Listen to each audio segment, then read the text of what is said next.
Hello again. As you know, I am Eli the Computer Guy, and today's class is Software-Defined Networking Infrastructure Concepts. So we did an introduction to software-defined networking class before, and now I want to go more into why SDN, or software-defined networking, is so important, so cool, so amazing. So as we talked about in that introductory class, the basic concept behind SDN is that we are separating out the components of networking and allowing the different processes of networking to be completed on different planes. So before, as we've been dealing with networking for the past 20 years, basically you have one networking piece of equipment.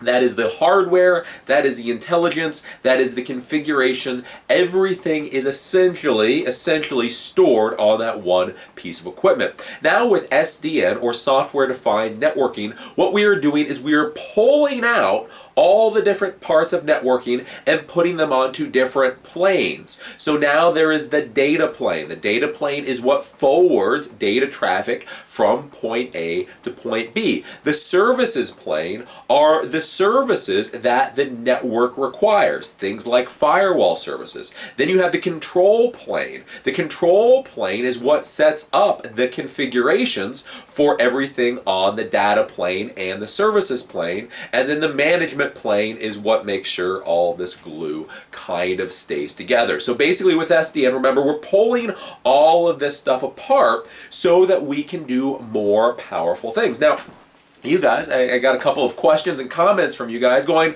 well, basically, isn't that like, some piece of Cisco management software that I have now that connects to the routers and switches and manages them that way? Isn't that basically what you're talking about? SDN doesn't sound cool, doesn't sound nifty, doesn't sound that impressive, right? Well, believe me, SDN, software-defined networking, goes far beyond simply having like one little management console that allows you to configure lots of routers and lots of switches relatively easily.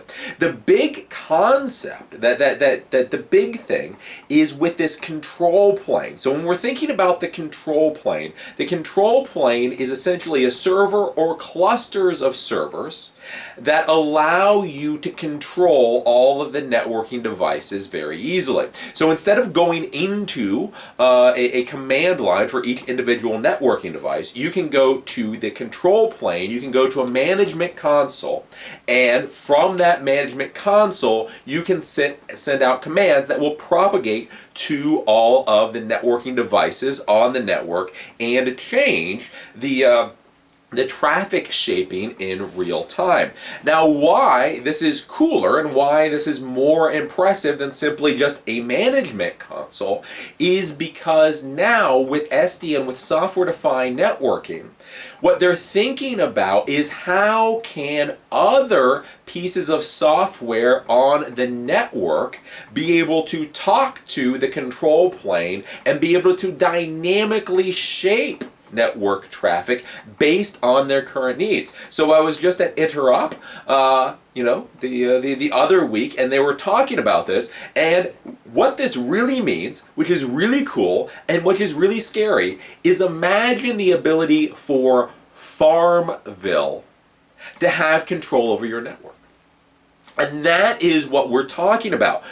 Because with Cisco, with Juniper, with Alteris, with HP, when they're creating this control plane, when they're creating this control system, not only are they creating a control system that you can go into and you can manage in an interface, not only are they creating a control system where you can go in and you can create some kind of automated scripts, but they are creating a control system that has SDKs and APIs, application programming interfaces, much like the way that you would connect to Facebook or Twitter or YouTube using an API. Now you can have the software that's running on your network connect to the control plane through its API, and then have that control plane then automatically reconfigure the networking devices so that that software will run more efficiently. So that's one of the reasons that this SDN is so amazing. Is not, okay, you've got a unified control panel, woo, you can cluster that, woo, you know, that's all pretty normal. But the thought that you can have APIs so that the individual devices, your iPhone, can connect to that control plane, to those control servers, and automatically make the network function in a different way, that is what is impressive. So one of the reasons why this is really good is, again, all of this different software can take control of little bits of your network and automatically make the network work so that it functions best for that particular software or device. But why that's also scary is, again, going back to Farmville. Think about this with SDN, and think about this with security, and think about this with hacking, right? So all the way up till now, all the way up till about 2013, your networking devices have basically been overgrown graphing calculators. Right? I mean, you can hack them. I'm not saying you can't hack them, but they're pretty stable. As long as you do decent security practices, as long as you put in decent configurations, so on and so forth, your networking gear is pretty good. You don't really have to worry about it. You may overload it, but you don't really have to worry about major hacking. Your servers, your voice over IP system, your web services, you have to worry about hacking for that and hackers causing all kinds of catastrophe with that. But with your networking gear, as long as you do best practices and decent security, they have been A-okay, no big deal. Well, with software-defined networking, what you have to be worried about now is the software that is on your network will literally be able to take control of components of your network. Hopefully, the hope is for the benefit of everybody on your network. But again, one of the issues that you're going to have to worry about is the security concern, so that you could have some hacker that creates a program to connect to a Cisco API so that literally Farmville gets 100% priority over the network and voice over IP traffic gets absolutely no priority on the network. So these are the things that you should be thinking about. Again, why would something like this SDK be important? Why would this API be important? Well, as we look at modern software, as we look at things like apps that more and more people are using. So back in the day of 2009, when all of us were using things like software was installed onto our computer, our laptop computer, our desktop computer. It was configured, and then we would use it. So the IT department installed the software for us, configured the software for us, and then we were required to use that software as basically the IT department sees fit. Well, now we can do things like apps on demand. So imagine that you have a smartphone that has nothing on it, right? And then the CEO says, I need to make a voice or video call with you right now. So I need you to use a particular app. But that app is installed on your phone or on your computer or on your laptop. You're going to have to install that app first before you can start the call with the CEO. Well, if you have one of these APIs, what you can do is when you go to install the app, you can have install on demand. So you say, I need this app. FTP traffic to your device will now get priority. So it's FTP. Nobody thinks about FTP getting priority, right? But you need that app installed on your system now. So when you go to do the install, FTP traffic to your device will get priority. You'll pull in that app as quickly as possible. It will get installed, and then you can start having the conversation with your CEO. So you have to think about things like that. Things like apps on demand. Why would something like FTP need higher priority than voice over IP sometimes? That's one of the things that you can do with these APIs. Now, beyond the API, so APIs, you can do apps on demand, Farmville can grab control of your network, that kind of thing. Now, also, what you need to be thinking about with infrastructure and why SDN is so cool is, again, so we're pulling out all these different components of networking and putting them on different planes. Data plane, services plane, control plane, and management plane. So let's look at the services plane and think about why this will become very important, and why, again, I'm all excited about this because it's very, very, very cool. So the idea with the services plane is, again, you're pulling out the services, things like firewall services, right? Instead of having that on the networking equipment, it will now be on its own plane, on its own separate equipment. So it'll be, you'll have servers, you may have clusters of servers that will all deal with whatever that particular service is. Now, the important thing with this is when you're pulling those services and you're putting them onto a server, you have to be thinking about the hardware that you're putting those services on. So before, we had all this proprietary hardware, Cisco hardware and Juniper hardware and blah, blah, blah. So that was all proprietary stuff. Basically, Cisco developed for it, Juniper developed for it. Very few people develop for that hardware itself because it's proprietary hardware. Well, now as we pull the services off, that firewall service, whatever other service, and we put it onto a server, think about this. What kind of server are we putting that onto? We're putting that onto an x86 server, right? And you're thinking, x86? We're putting all those services onto servers that basically run the Intel platform, x86. Now, why is that important? Why is that impressive? Why is that really freaking awesome? The reason is because as soon as you pull those services off that proprietary hardware, and then you put it on to the open standards of the x86 platform, well, now any Tom, Dick, and computer science major out there can start programming for those services. Because when everything is all contained on that proprietary box, I'm not saying you can't develop stuff for that proprietary box, but who the hell is really going to, right? Some people will, but most people aren't. As soon as you start putting those services onto x86 boxes, well, now with the SDK, so Cisco has a software development kit called onePK, you can start programming in Java, in Python, in different programming languages to start doing really cool stuff with those services that you would have never been able to do before. And again, you're just like, Eli, what would you do? I don't know. It would be like whatever computer science major sat down and was looking at networking and said, hey, you know what really cool networking service would be really useful?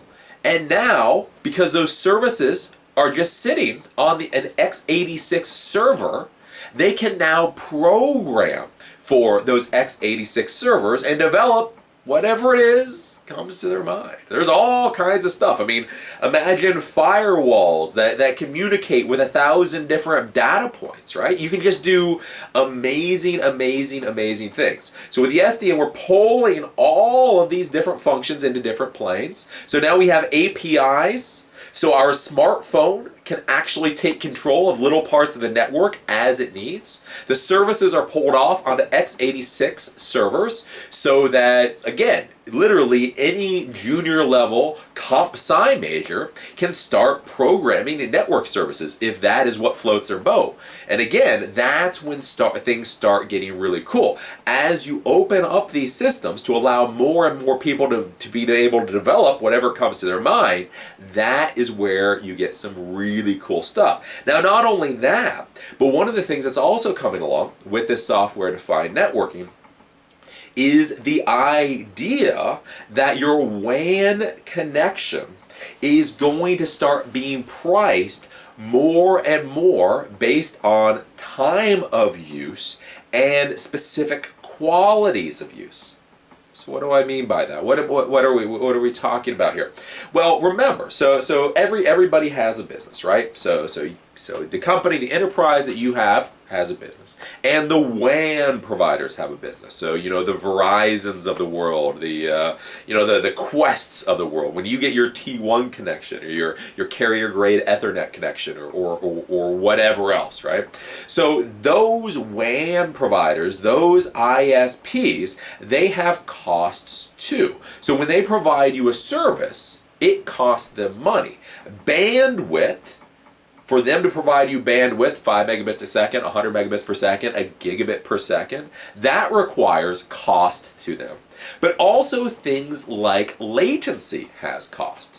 So it is less expensive for them to give you a large chunk of bandwidth with poor latency than it may be to give you a smaller amount of bandwidth with very good latency, right? Because we're not just thinking about bandwidth anymore, we're thinking about latency and we're thinking about quality. Well, one of the things that you can do with the software-defined networking is you can define when specific applications should use more expensive networking services and when they should use less expensive networking services. So if you go, I've got some links to notes in the bottom. You watch one of the videos. Cisco has a very good video on this explaining, talking about an investment house. So you have one of these day trading firms. So day trading firms is where you have a lot of investors who buy and sell stocks very, very, very quickly. So they're not long-term investors. If they own a stock for like over 10 minutes, that's long-term for them, right? So they're continuously buying and selling stock. So what's important for that company is whenever that company is open, they need to be able to connect to whoever does their trades very, very quickly with exceedingly low latency. If the trader hits a buy, that little buy command needs to fire off literally as quickly as possible. When we talk about as quickly as possible, we're not talking about minutes, we're not talking about seconds. We're talking about in as few milliseconds as possible. So when that day trading firm is open and they're connected to wherever their transactions actually happen, they need the latency to be as low as possible. So while they're using that bandwidth with the latency as low as possible, that's going to be very, very, very expensive. Now they don't mind paying for that, because they're making a stupid amount of money, right? You read the Wall Street Journal, these guys are doing fine. They do not mind spending a lot of money when they're making a lot of money. Well, the question comes, so let's say they're open from 6 in the morning to 6 at night. And it's very expensive for that low latency bandwidth from 6 in the morning to 6 at night. And they're fine with paying it. Well, what happens at 7 o'clock at night? At 7 o'clock at night, everybody's gone home. They don't need low latency bandwidth. They don't want to pay for low latency bandwidth because they're not using low latency bandwidth. After they all go home, all of their systems do their massive backup routine. So they need a large bandwidth, they need a big pipe, but they don't really care about latency. If you're doing off-site backup, you don't care about latency. As long as the packets get to the endpoint in the correct order, that's all you care about. You don't need low latency. Your latency could be like 200 milliseconds for all you care. It's an online backup. Well, you can have a bigger pipe, more bandwidth, with really high, nasty, horrible latency that will be less expensive. So one of the things you can do with this software-defined networking is you can have it automatically migrate. So during the day, when you need all this low latency traffic, it will all get piped through the very expensive bandwidth. And then at night, when everybody goes home, all that online backup will get shifted to the bigger but horrible latency bandwidth that is a lot less expensive.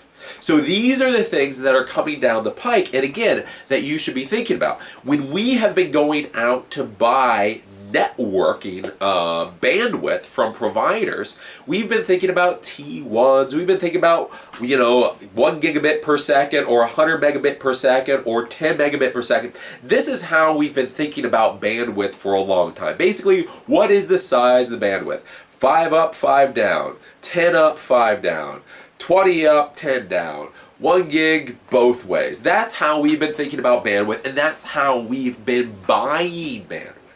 Well, now bandwidth is going to be becoming more and more like something like electricity. So instead of simply, buying for a chunk, we spend this much, regardless of how much we use, it is going to start becoming more and more that you actually pay for use, and you pay for the specific networking product that you use. Do you use a very small pipe that has very low latency? That costs so much per bit.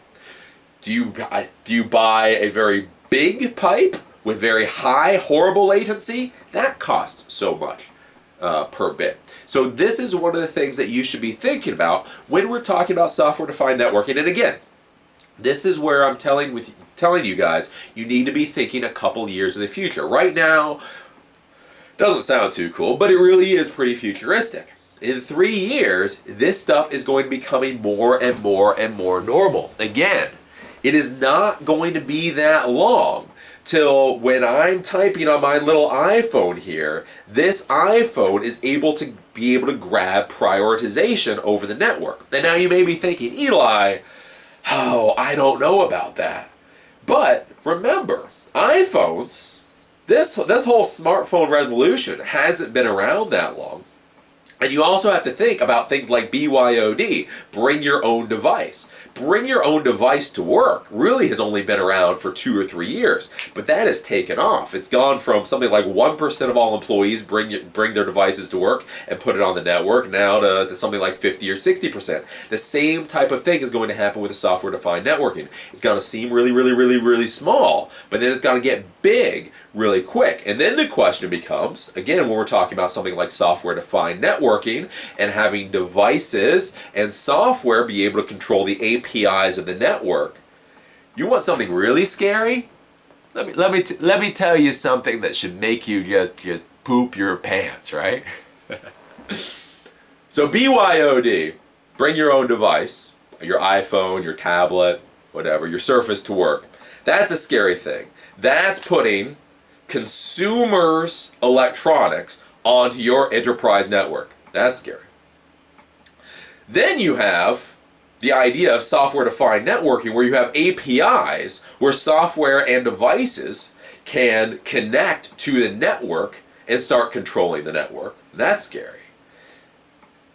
Think about when your employee's BYOD device starts trying to connect to those networking APIs and starts trying to configure the network. You think viruses are nasty? You think malware is nasty? Imagine some very nice single mother who goes home at the end of a long, horrible day and puts her tablet down on the kitchen table. She's thankful her day is finally over and goes to sleep.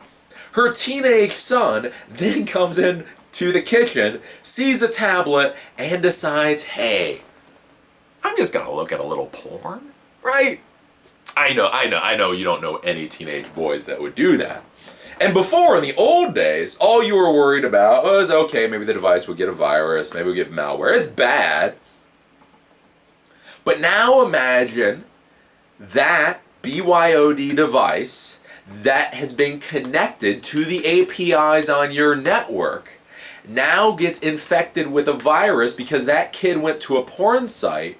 That mom then brings the device back into that enterprise environment, and now that virus or that malware has not simply compromised the device, it's literally compromised your infrastructure. So again, as we talk about things like security and things that get very, very, very scary, this is one of those things that you should be thinking about. So as you think about software-defined networking, you think about infrastructure, there are a lot of really, really cool things here. But now it also means that things like you can bring in virus infections. Again, we talk about x86 processors for these services for the network. Well, again, maybe they exist. If they exist, I apologize, but I've never heard of them. I have not heard of any Cisco routers getting a virus or a malware. Again, they can kind of be hacked, but there's only so much you can do to them.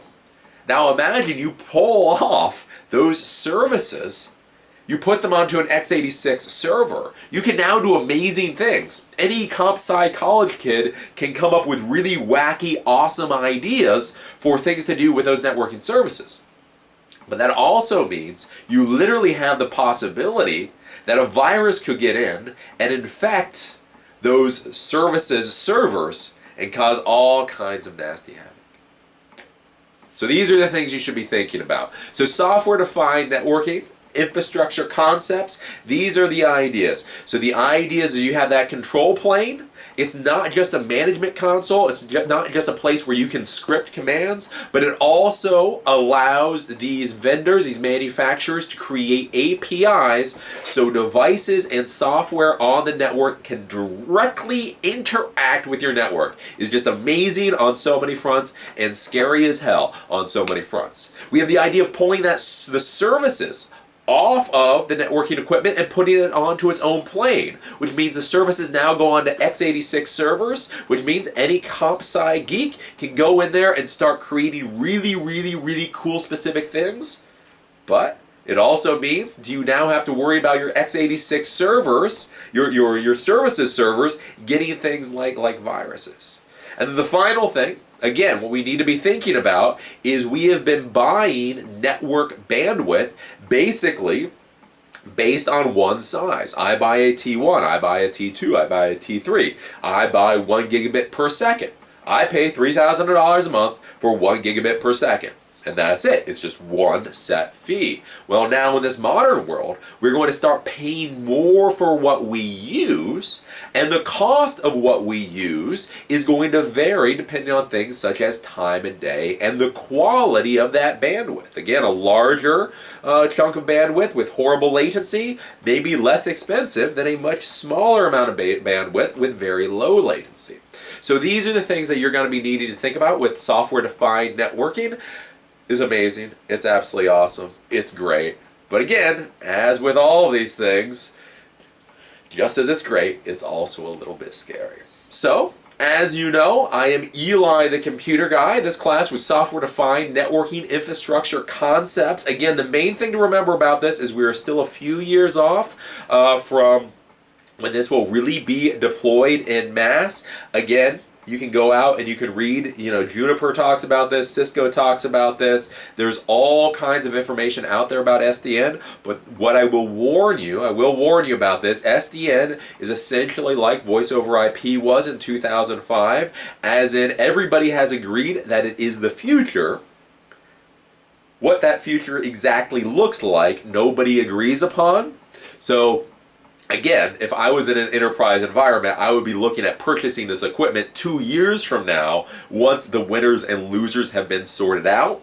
If you decide to start deploying this stuff now, just make sure you do a lot of research because, again, there are going to be winners, there are going to be losers, there will be some kind of massive amount of standardization, and if you pick the wrong product, that could be a very expensive mistake. So, as always, I enjoy teaching this class and look forward to seeing you at the next one.